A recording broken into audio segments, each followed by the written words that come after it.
We're approaching the end of April, but that doesn't mean Kickstarters are ending. Let's see what Kickstarters we think look cool in Kickstarter Pickstarter for the week of April 27th, 2020. Steamforged Games is following up their Resident Evil 2 board game, naturally with Resident Evil 3, the board game. This one picks up right where the last one left off and has the same basic gameplay foundation with some brand new tweaks and additions. It's still a cooperative game for 1 to 4 players, in which you'll be taking on the role of one of the classic characters from Resident Evil. This time it's based all around Resident Evil 3, of course. You'll be exploring Raccoon City, looking for keys, fighting off zombies, and other terrifying monsters. This one has a stronger emphasis than the original on its campaign mode. It comes with 14 scenarios, at least without stretch goals as of now. And you'll be able to play any of those standalone, but you'll also be able to play them as a connected campaign. And the way it works, I think, is interesting in that it's not as if you just go from one scenario to the next if playing in the campaign mode. Certain scenarios will be locked behind certain areas. So you may need to find a key, for instance, in one scenario in order to access a new building that allows you to play another scenario. So it feels a little bit more natural that way. There's also a new implementation of this terror track with the tension deck, so that as the game goes on, you'll be adding new cards and possibly removing some from this tension deck. Those are events that will occur throughout the game that will make your life harder, probably. Depending on how you do in any given scenario, that's also going to determine how future scenarios go. If your terror level was too high, maybe the city is overrun, things could turn out worse for you. The original Resident Evil 2 game is one that we didn't get the chance to play. I was very interested in it. I never quite bit the bullet on trying it just because Steamforged, their track record with me has been a little hit or miss, and I also had heard a lot of complaints about the components in general in terms of the tiles were very, very dark, and it was hard to make certain things out with the art and the doorways and things like that. I think that they've improved on that stuff for this version of the game, hopefully. But it sounds pretty cool if you liked the first one being Resident Evil 2. There was no 1. It sounds like this is overall going to be an improvement in adding more cool stuff to the game. And of course, it's right in time for the Resident Evil 3 remake that launched recently. So clearly Resident Evil in the zeitgeist. I'm still a little confused. I don't know. I feel like I would prefer if there was just a Resident Evil game and then you could add stuff from the sequels and expansions. I don't know that I get to the game, but it's a thing. It's a choice. Though this seems to be still based more on the older 3, not how the new one looks, which is more like motion capture and at least with the way the faces look and stuff. You can get the game for $81 if you back it right now. And again, they're going to have more stretch goals and I'm sure different expansions and things in the works like they did for 2. And we'll see. Like I said, I kind of had heard mixed things about 2. So I wonder if people who didn't like it will be more inclined to like this version, or if this is a good jumping on point. Let us know what you think. Our next Kickstarter is titled Canvas from Road to Infamy. This game is all about making beautiful pieces of art in order to score certain ribbons, pretty much victory conditions for the different pieces. The way you're going to make your art, though, is by using transparent cards similar to Mystic Veil. These cards will have different pictures on them, maybe scenery or characters such as a person or a cat. And at the bottom, they'll say what they fulfill. Maybe they're a background piece, like I said before, or a foreground piece. And those attributes that are shown at the bottom, you will then show off to see how they score during the ribbons to get points. It's this simple concept using the transparent cards, but in a very beautiful way, both figuratively and literally. It seems like the kind of game that would fit perfectly with Dixit or Mysterium, that somehow the art itself, the journey, will be just as fun as the reaching the end game goal of possibly winning for me. It's definitely the kind of game I know caught my eye. It's why it's a pick, but I'm almost certain it's the kind of game that would catch your eye as well, Jonathan. Yeah, I looked at this one too. I also thought it looked really intriguing. There were some aspects of Mystic Veil that I wasn't crazy about, but the central idea of the transparent cards that you could layer is really innovative, and I love to see a different take on that idea. And yeah, the art just looks cool.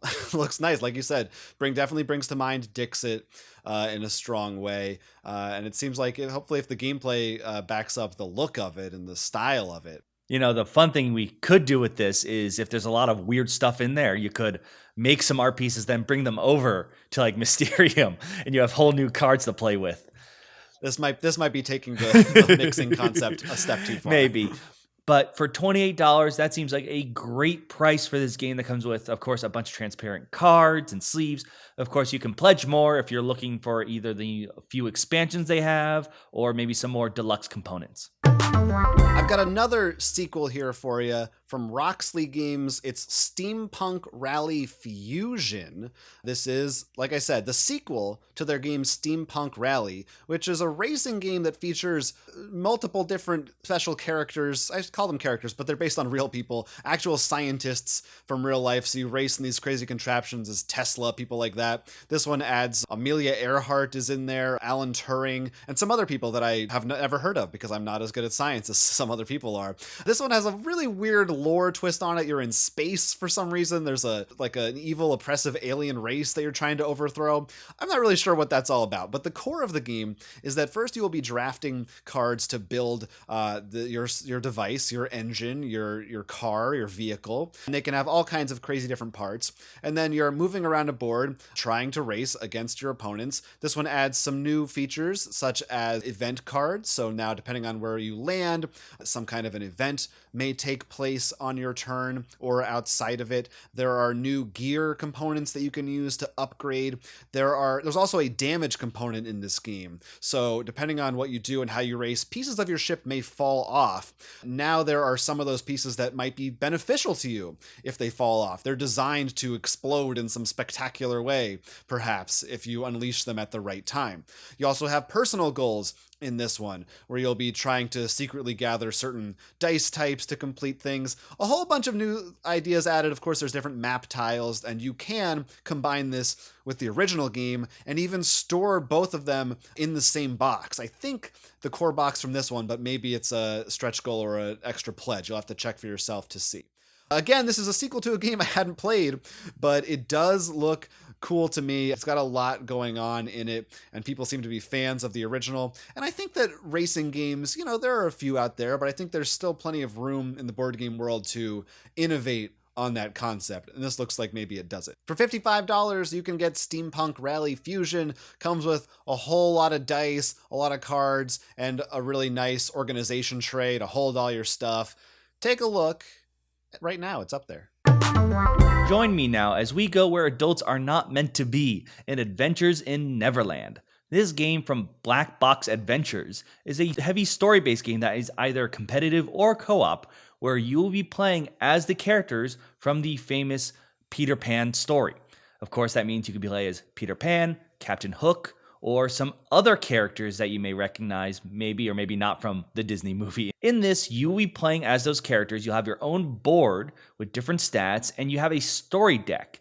Your goal is to go through the story deck and complete the missions. You'll get points along the way, as well as there is a general side quest board, which you can also do to get rewards. And whoever has the most points at the end wins. Like I said, there is cooperative and competitive. So the cooperative, you use your own sort of collective story. But the stories will have different choices, which you can flip over, which may lead to different cards, meaning you will have somewhat different playthroughs. Of course, you can see all the cards eventually, so there actually will be offering packs to add cards to help spice up your playthrough. The cards, of course, are very unique to the characters, and of course the player boards as well. For example, the one thing I saw, which is hilarious, is Captain Hook does not have 2 hand slots.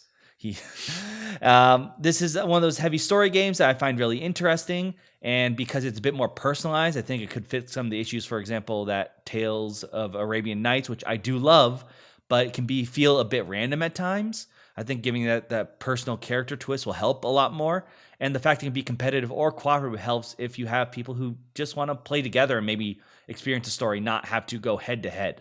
Yeah, it's interesting that they have both those on offer, because it's not the kind of game I would think for competitive, but we'll see if they found a way to make both of those modes work. And Peter Pan is, I think it's a beloved property. It seems like every few years there's a Peter Pan movie that bombs at the box office and like nobody cares about it anymore. But I'm gonna be honest, I can't think of any besides the old school Disney. So, no, there's Hook, but that's the last one I remember. I don't remember anything part of like Disney's current live action remakes.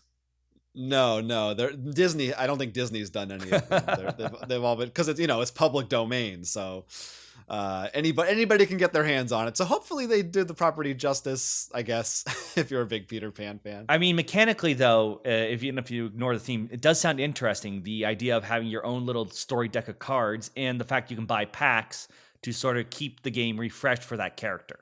So that could be a great way to make sure that you always have fun playing that character, or to make sure that you don't repeat things. There is a deluxe version, which of course adds some minis, including a crocodile mini, gotta have, and some other deluxe components. But to get the base game, it's only about $60, conversion rates, give or take. And of course, we'll see what happens with shipping or not. But if you're interested in story games, especially if you are a fan of Peter Pan, this is definitely one to take a look at. The Detective Society is a monthly mystery-solving puzzle game that will come to your door each month in 6 different installments. It was developed by a team that put together some award-winning escape rooms and other puzzle games over in the UK, so they've got a track record behind them, and it is based in the real world, essentially, and that's what I think maybe will make this one stand out from some other escape room-style games, is that they're trying to move away in this version from more abstract types of puzzles. You will be looking things up, you may be looking up things online, but they will more or less be grounded in the real world. At least that's their attempt. The story behind this one is that you're trying to rescue a missing person, you're a detective agency, and you'll be receiving different objects. Could be notes, pieces of paper, could be a lock, all kinds of actual real world stuff that you might be interacting with and messing with from month to month. And because of that, of course, this one is a little bit on the pricier end. You can get just one case for $35, but I don't know why you would want just one case, unless you just want to try it out, I guess, in case you're afraid you don't like it. But for the season, which is 6, that's $174 through this Kickstarter, which, I think they've given you a lot of cool stuff to play with. But hopefully you have a real thirst for these types of puzzles. It does sound like a pretty cool idea, and it certainly seems like right now, I know there's another one of these that exists currently called Hunt a Killer, which is a similar idea. I don't know exactly how it works, but I know it's like a monthly escape room type thing.